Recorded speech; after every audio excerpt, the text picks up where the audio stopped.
ഏറ്റവും സ്നേഹം നിറഞ്ഞ മൈക്കിൾ കാര്യമറ്റ അച്ഛൻ നമ്മുടെ കൂട്ടായ്മയിൽ നിന്ന് വേർപിരിഞ്ഞു പോകുമ്പോൾ ഒത്തിരിയേറെ ദുഃഖമുണ്ട്. പക്ഷേ അതേസമയം തന്നെ അച്ഛൻ നൽകിയ വലിയ സംഭാവനകൾ ഓർക്കുമ്പോൾ അച്ഛനെക്കുറിച്ച് വലിയ അഭിമാനവും അതോടൊപ്പം തന്നെ ദൈവത്തിൻ്റെ വലിയ കൃപ അച്ഛന് ലഭിച്ചിട്ടുണ്ട് എന്നുള്ളൊരു സംശയമില്ല. ചെറുപ്പകാലങ്ങളിൽ അച്ഛൻ്റെ ബൈബിൾ ചിത്രകഥാ പുസ്തകങ്ങളൊക്കെ വായിക്കുവാനും ബൈബിളിനെക്കുറിച്ച് നല്ല ധാരണകൾ പുലർത്തുവാനും ഒത്തിരിയേറെ സഹായിച്ചിട്ടുണ്ട്. വൈദികനായ തലശ്ശേരി അതിരൂപതയിൽ ചേർന്നതിന് ശേഷം അച്ഛൻ്റെ വാർദ്ധക്യ കാലഘട്ടത്തിലാണ് അച്ഛനെ കൂടുതൽ അടുത്ത് പരിചയപ്പെടുവാനും ഒക്കെ അവസരം ലഭിച്ചിട്ടുള്ളത്.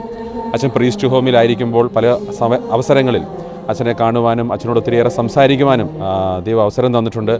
വളരെ ഭംഗിയായിട്ട് നമ്മളെ സ്നേഹിക്കുന്ന, വളരെയധികം നല്ല രീതിയിൽ സംസാരിക്കുന്ന ഒരു നല്ല വൈദികനായിരുന്നു മൈക്കിൾ അച്ഛൻ എന്ന് പറയുന്നതിൽ സന്തോഷമുണ്ട്.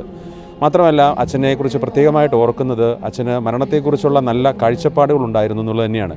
കാരണം അച്ഛന് അസുഖമായി ഹോസ്പിറ്റൽ അഡ്മിറ്റ് ആയതിനു ശേഷം അച്ഛൻ പിതാവിനോട് വളരെ വ്യക്തമായിട്ട് തന്നെ സൂചിപ്പിച്ചു, എനിക്ക് ഒത്തിരി ചികിത്സകളൊന്നും ആവശ്യമില്ല പിതാവേ, ഞാൻ മരണത്തിന് വേണ്ടി തയ്യാറെടുത്തുകൊണ്ടിരിക്കുകയാണ് എന്ന് അച്ഛൻ വ്യക്തമായി പറയുകയുണ്ടായി. മാത്രമല്ല തുടർന്ന് ഞങ്ങളുടെ അച്ഛന്മാരുടെ വാട്സപ്പ് ഗ്രൂപ്പുകളിലും അച്ഛൻ തൻ്റെ മരണത്തിന് വേണ്ടി ഒരുങ്ങിക്കൊണ്ടിരിക്കുകയാണ്, നിങ്ങളെനിക്ക് വേണ്ടി പ്രാർത്ഥിക്കണം എന്ന് കുറിപ്പുകൾ എഴുതിയിടും എന്നത് വളരെ ശ്രദ്ധയിൽപ്പെട്ടിട്ടുണ്ട്. ഇതെല്ലാം സൂചിപ്പിക്കുന്നത് അച്ഛന് നിത്യ ജീവനിൽ സ്വർഗത്തിൽ വലിയ പ്രത്യാശയുണ്ടായിരുന്നു.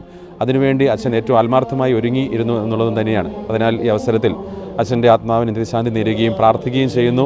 ഇതുപോലെ സഭയ്ക്ക്, സമൂഹത്തിന്, നമ്മുടെ കത്തോലിക്ക സഭയിൽ ഏറ്റവും ശക്തനായ ഒരു വൈദികൻ ഉണ്ടായതിൽ നമുക്ക് ദൈവത്തിന് നന്ദി അർപ്പിക്കാം. അച്ഛനിലൂടെ സഭയ്ക്കും നമ്മൾ വിശ്വാസികളായ ഓരോരുത്തർക്കും ലഭിച്ച വലിയ സൗഭാഗ്യത്തെ ഓർത്ത് നമുക്ക് പ്രാർത്ഥിക്കുകയും അച്ഛൻ്റെ ആത്മാവിന് നിത്യശാന്തി നേരുകയും ചെയ്യാം. ദൈവം അനുഗ്രഹിക്കട്ടെ.